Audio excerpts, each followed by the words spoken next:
In this video, we are going to learn how to solve problems involving arithmetic progression with the Casio Fx-991 ES classwiz calculator or the Casio Fx-570 ES classwiz calculator, the black one and not the white one of Casio Fx-991 ES Plus. Now, after going through this video, you will be able to solve problems involving arithmetic progression with the Casio Fx-991 ES classwiz calculator. So guys, ensure you stay with me till the very end of this video because you will learn a lot. After going through this video, you will find arithmetic progression very simple with the Casio calculator. So ensure you stick with me till I finish solving every question I have here in this video. But having known that, before we get the Casio calculator, let's quickly look at the question I have here and see what we are asked to find. Okay, the question says, if the 8th and 12th term of an AP are 2 and 10 respectively, find A, first term, B, 24th term, C, the common difference, D, the n term if the n term is 36. Now let's get the Casio calculator and go straight into the details of the solution with the calculator.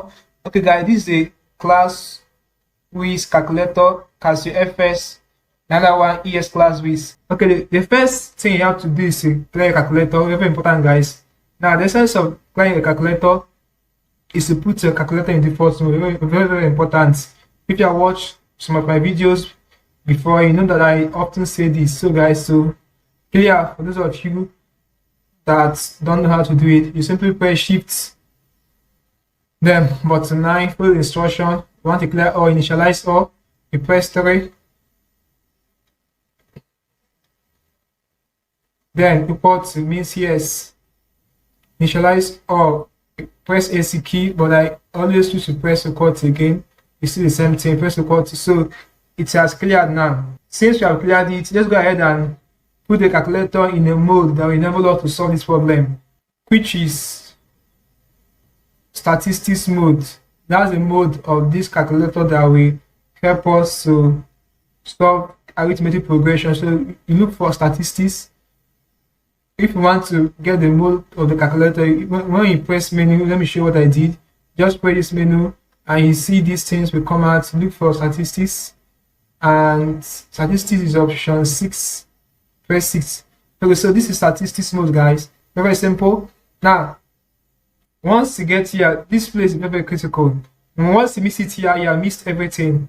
Now for arithmetic progression, you go with option 2. If it were geometric progression, the option will be different. But what arithmetic progression is option 2 guys.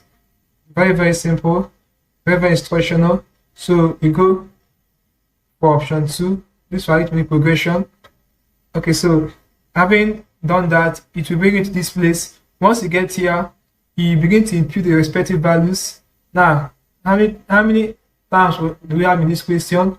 We have 2 terms, 8 and 12. So that will be for the x values. So you begin with 8, press 8, press equal to enter, go down, go down, put 12 and 12 will enter, then go over to y.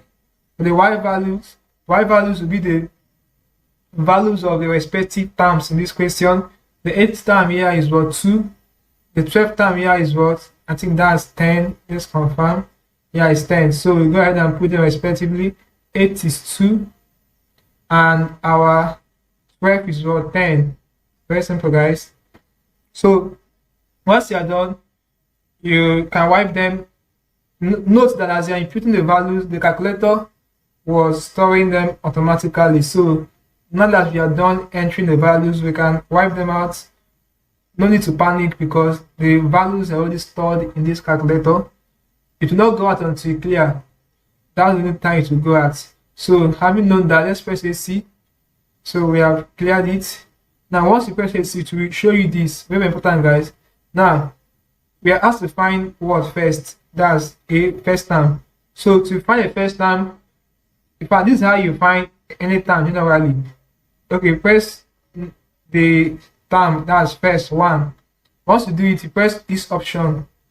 Now, once you press the option to get to this place, you go down this down button, then press regression option 4, guys. Very, very simple. Now, once you press option 4, it will show you various options here again. Now, we are looking for this option 5, this symbol. We want to make use of this symbol. Now, press option 5. This is the symbol used to find number of terms you are asked to find. That is first term, second term, third term, fourth term, any term at all. This is the symbol you use for it. Press it once, and this is what you have. You are good to go. This is first term. Press equal to, and you stay first term. The first term is what? Minus 12. Very, very simple, guys. Now, what term are we asked to find again? We asked to find question B. That's B part of P 24 time. Just quickly come here and adjust. Move this one and put 24, guys. Very simple. The first report is we show 34. So 24 times is 34. Now, you check if this thing is actually correct. It's showing you the right answers. Let's look for 8th time. I mean that the 8th time here is 2. Let's see if 2 will come out. Press 2. So 8 and press report. You see 2. If we still want to verify, then put 12 and press report. It will show you 10. So it's very accurate, very precise, very correct. For accuracy is the right time, very accurate, very ideal, guys. So this is it. This is how to find number of terms. Now, what of question? The C part of it, common difference. Now to find common difference, as we know, difference in mass signifies subtraction, that's minus. Now to find the common difference, pay attention, very important. Sorry. Okay, yeah, to find the common difference, all you have to do is to, now when you count two values, we have 2 terms, you have 8 and 12. Now after 8, what's the next number? You see 9, right? That's 9 term. So you simply press 9. Okay, now go bring out that symbol again. Go to option, go down, regression, to option 5. This will work with. Okay, this will work it. So once you do it, now since 9 is after 8, so minus, you put minus here, guys. Very simple. Now the value of the 8th term here is what? 2. You see the common difference. Common difference is what? 2. It's either you do this way, or since you have 12th term here, after 12, what is the next number you see starting? That 13th term. Simply adjust it here, remove 9 and put 13 minus the value of the 12th term in the question is what? 10, guys. This is how you do it. It's very simple. So sorry, I went and wrote 210 minus 10. That's it. You still get 2. So either way, guys, we work. Anyway, I want to use, just ensure that you understand the process, the procedure, what you have to do, and you will get the right result. So guys, just like this question, because in the question you have here with you, or you might be given, they might change the values, but the same procedure, the same method, same pattern. Just follow the right pattern I'm showing you, and you will get the result, guys. Very simple. So this is for common ratio. Sorry, common difference. Sorry, common ratio is for GP. This is for common difference, guys. The common difference for AP. Common ratio is for GP. So this is for common difference. Now let's look at the question. The D part of it, the n term. To find the n term, very simple, guys. Just wipe this. Okay, so n term. You said the n term. If the n term is 36, so what you have to do here is press 36 first, then 36. Then go to option. Go for regression, remove down regression. Now for n term, this symbol we work with this option 4. Press 4 is specifically for n term. Then press equal to, and enter will show 25. So the n term is 25. Let me show you something now to verify this n term. Let me remove this.